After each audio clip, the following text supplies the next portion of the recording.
comment quelqu'un de random fait pour s'organiser. Et en fait, là où je trouvais ça un peu tricky, enfin, on peut pas tout faire en même temps.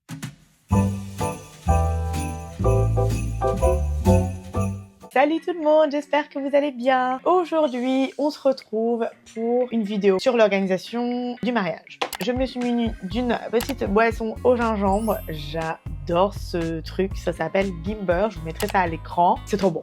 Honnêtement, je suis complètement accro à cette boisson. C'est trop bon. Je mets ça avec de l'eau gazeuse et c'est trop bon. Bref, je suis pas winning planeuse ou quoi que ce soit. Mais voilà, l'objectif, c'est un petit peu de vous donner des insights, comment quelqu'un de random fait pour s'organiser, dans quel ordre on attaque les points, etc. Dans ma précédente vidéo sur le mariage et comment se préparer à se lancer, etc., j'avais fait toute une première partie sur les impondérables, c'est-à-dire les questions qu'on devait se poser avant de s'engager avec quelqu'un.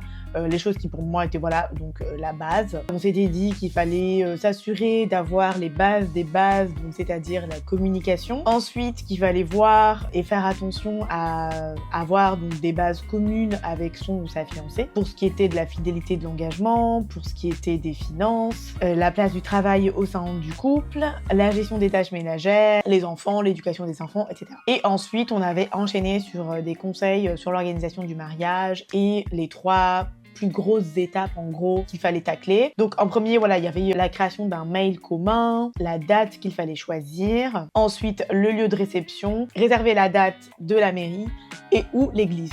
Et en fait là où je trouvais ça un peu tricky, enfin on peut pas tout faire en même temps. Donc du coup, on a réservé le lieu de réception en premier et après il fallait juste prier que la mairie et l'église acceptent la date. Donc c'était un peu voilà, j'étais un peu dans le flou pendant ce moment-là. Je vous avoue que j'étais un petit peu stressée. Mais au final, la dame qui s'occupe du lieu de réception nous a assuré qu'elle n'avait jamais eu de problème, qu'en gros, que quand on réserve le lieu de réception avant d'avoir eu confirmation pour la mairie ou pour l'église, voilà, qu'elle n'avait jamais eu de problème. Et effectivement, on a pu avoir la confirmation pour l'église et pour la mairie. Bon bref.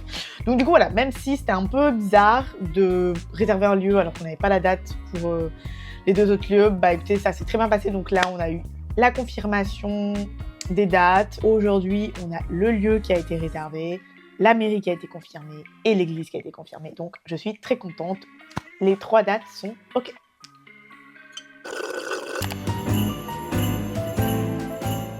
Et du coup, l'objectif de cette vidéo, c'est donc d'aborder les sujets suivants. Donc voilà, tous les trucs un peu plus pratico-pratiques sur lesquels on va pouvoir se poser après avoir fait le plus important. Le premier point que je voulais aborder, c'était un site du coup qui m'a énormément aidée. Bon, après, il n'y a pas que ce site-là, hein, je pense qu'il y en a d'autres. Donc le premier point, c'est vraiment, je ne savais absolument pas par où commencer pour organiser le mariage. Je vous avoue que j'étais complètement perdue, je ne savais pas voilà, ce qu'il fallait faire en premier, etc. Donc bon, effectivement, donc, en m'inscrivant sur un site de mariage, on avait un petit peu voilà, toute la liste des choses à faire, donc ça m'a beaucoup aidée. Je suis allée sur mariage.net et c'était super parce que en fait, on peut faire plein de choses sur ce site-là. Notamment, on a toute la liste, toute la to-do list. En gros, des choses primordiales à préparer, des choses auxquelles penser, etc. Tout ce qui va être donc création de site de mariage, tout ce qui est faire part, liste de mariage, location de voiture, choix du photographe, etc. Donc du coup, la base de la base, c'est donc de trouver la plateforme sur laquelle vous avez envie de vous inscrire. Donc moi, pour moi, ça a été mariage.net. Je ne suis pas sponsorisée, mais mariage.net, si vous passez par là, n'hésitez pas.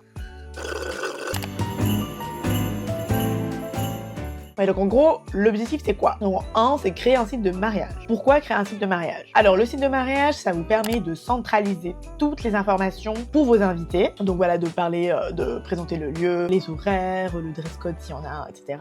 Et en gros, vous avez énormément de plateformes qui vont vous permettre de faire ça. L'objectif c'est vraiment de donner la date de votre mariage, de donner l'adresse. Vous allez pouvoir créer des articles, genre voilà, raconter l'histoire de votre couple, mettre de l'humour si vous en avez envie. Moi, j'ai énormément tablé sur faire quelque chose en fait qui me ressemble au final. Mettre les informations pratiques, mettre le lien vers la liste de mariage et aussi pouvoir faire en sorte que les personnes valident ou pas leur participation. Alors, je sais que traditionnellement, on envoie des invitations pour le mariage.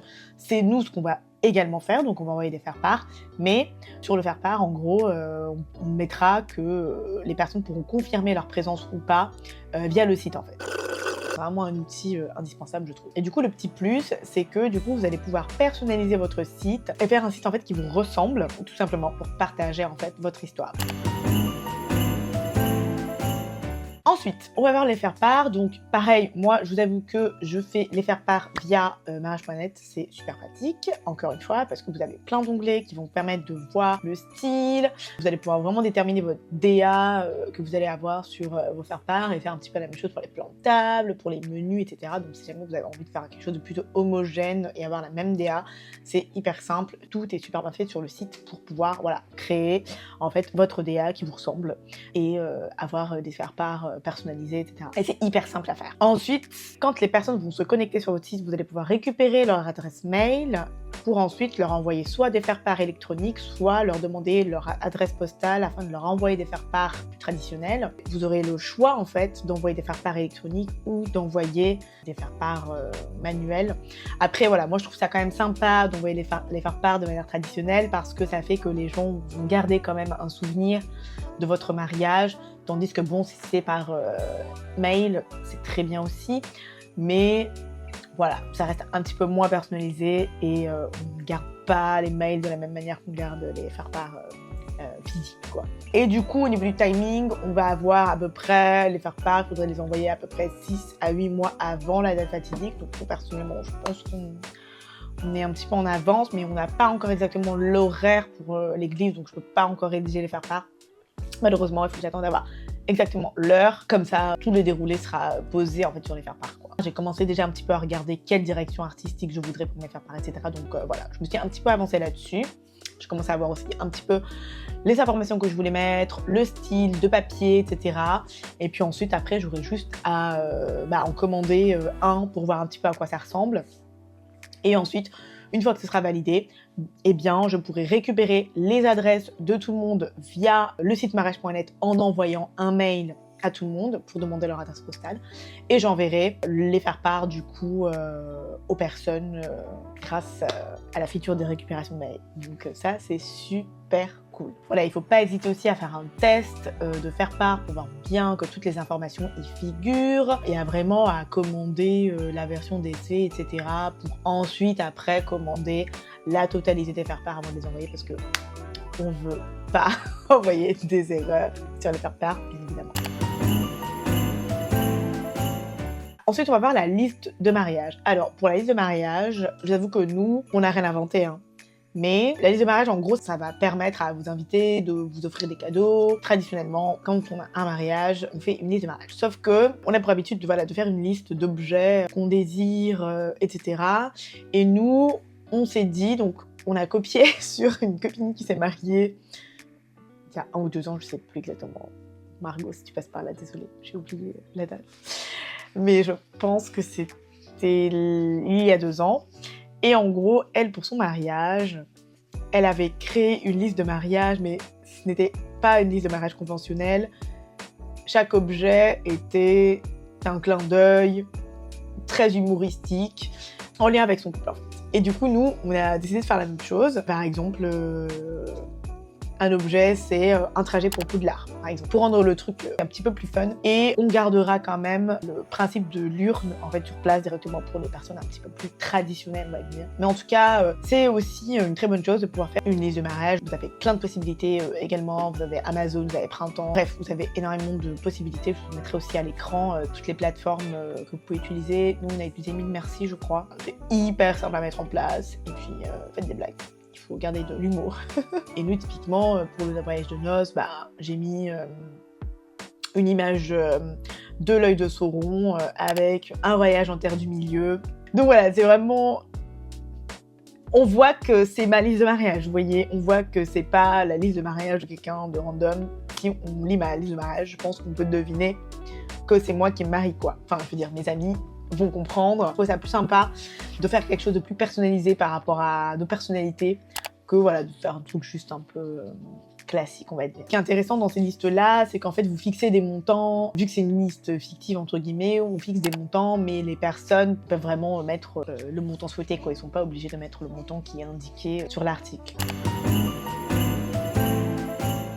Donc voilà, en tout cas, pour moi, ce sont un petit peu les points après avoir réservé les lieux de réception, les points vraiment les plus cruciaux à avoir. Créer un site de mariage pour faciliter l'organisation pour vos invités. Tout ce qui est donc faire part, électronique ou papier. Tout ce qui est liste de mariage pour les cadeaux, etc.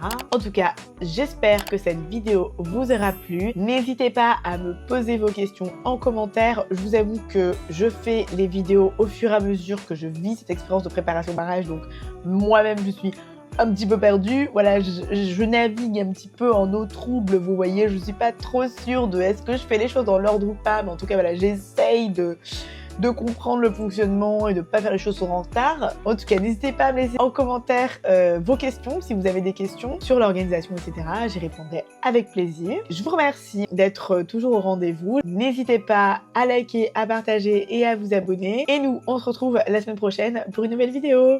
Bye!